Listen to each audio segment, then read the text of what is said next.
Gonna try something new series here. I'm gonna do the best comics of the week, or the ranking of the comics I read for the week. I still have to come up with a name for this thing. But I'm going to do basically a ranking of all the comics that I've read for the week. All right? I got to get a name for it. If you have any ideas on the name, let me know. But let's talk about them right now.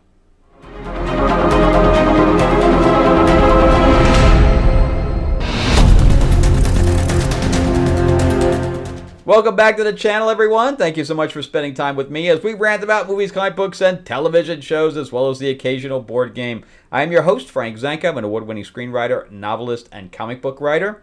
And yeah, we're going to talk about the comics I read for the week. So these could be a little bit older, like a week or so older.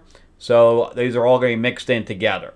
All right, but once I put them in once, that's it. They're not going to go and continue on.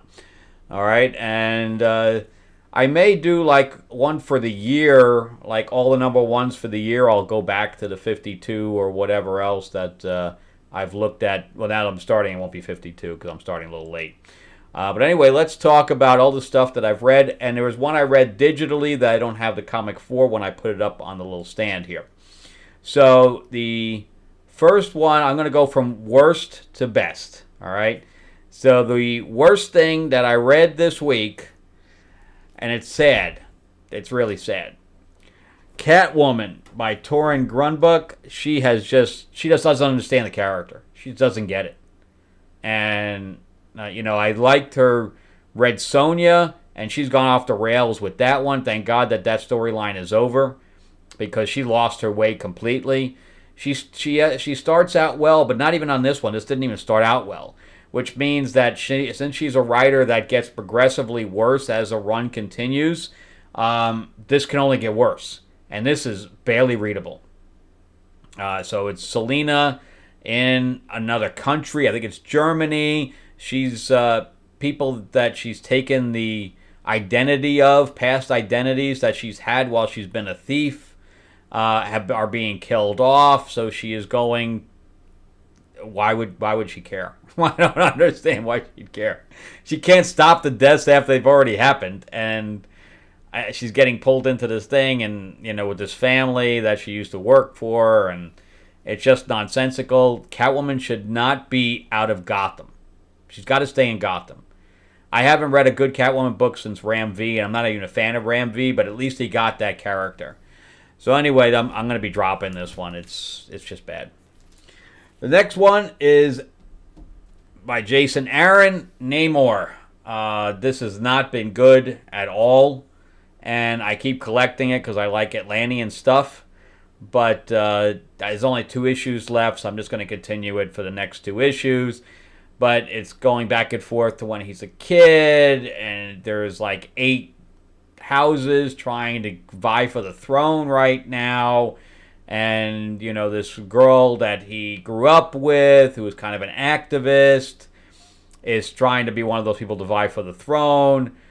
His uncle or grandfather or whatever else, like, while the battle was happening when he was a kid, ran away. I think he killed him. I don't know. But it's not very good. And the artwork's not very good. And I'm just going to go through the last 2, and thank God it's over. Jason Aaron is just not doing a good job with Namor. Sorry.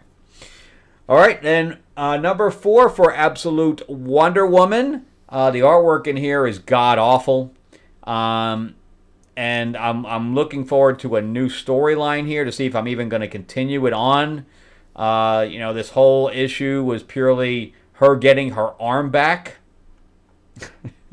And then growing a sword to the size of the Empire State Building and somehow wielding it and destroying the kaiju when she could have done that from the minute she landed on the beach.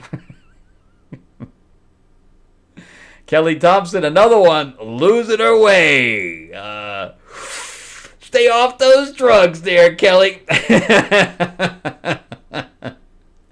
Anyway, this was pretty bad. We had a very famous line in here that everybody's making fun of now. An arm is a good thing to have. Anyway, so far, out of all this, I haven't had one good book yet.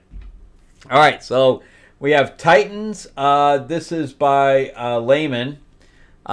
He's taking over for Tom Taylor. Tom Taylor run was okay. I didn't hate it as much as a lot of other people did. This has not been that great because now you had Donna Troy suddenly be given the head of the Titans, and Nightwing's still around. He's like, yeah, but everybody's gunning for me, so I want to keep you guys safe, so we're going to hand it up, but I'm still there. If he really was worried about that, he'd leave. So they weren't targeting them. It doesn't make any sense. But here you have, they're almost like Dr. Psychoing the characters into getting very neurotic. And I don't like when they make villains into heroes, but Killer Frost, because of the Flash series, I guess, now is a hero and part of the Justice League. What? And she's just walking around the Watchtower, and she thinks everybody's talking to her or talking about her, and she's, feeling very paranoid. And then we find out that Deathstroke is behind it and all the rest, and they're going to go after Raven next. So I thought that was very interesting. But she just went crazy, and if they don't put her back in jail, meaning Killer Frost, I don't know what they're doing. But having Clock King have mental powers and stuff like that doesn't make any sense. So I'm teetering on this. If it doesn't get any better, I'll be dropping this too, which is unfortunate as well. So this is the best issue they've had so far, which is probably not saying much. All right, so now we'll get into some good stuff, because I'd say that was mediocre. It was the best one so far. All right, and we have Void Rivals, which this is continuing the Solila and Zarek storyline of the ring where everybody's battling and shouldn't be because they're both the same species. And we have Cobra La La La La La because they sing in here. Coming down, we got Skutzoid was finally killed, so I don't have to see him anymore. And we have Transformers popping up all over the place. Solila's on walkabout with the Handroid. So it's got some good stuff in here. So I generally like Void Rivals. I don't know if I look forward to it every month, but I definitely is one of the ones that I do read first. So maybe I do, but I am looking forward to. Let's finish up. What it's kind of like Sacrificers. Let's finish up one storyline here. It doesn't have the one storyline go on for 5 years because we're already over a year. All right, the next one is Superman, number 22. I'm liking this storyline a lot, actually. Now we're getting to the really good stuff. I like this a lot, and I like the whole thing with Doomsday. I like the time trapper thing, even though it's weird. I like the aliens that are coming overhead to get Doomsday, and now we have this battle coming back that looks like Dr. Manhattan. I don't like the fact that Lex Luthor has lost his memory, and I don't like that Lois has powers. So hopefully that will end soon. As soon as the storyline ends, I hope they address that with Zod and put everything back to normal. The next one I don't have an actual physical copy of. I read it online, and that is G.I. Joe, A Real American Hero, number 313.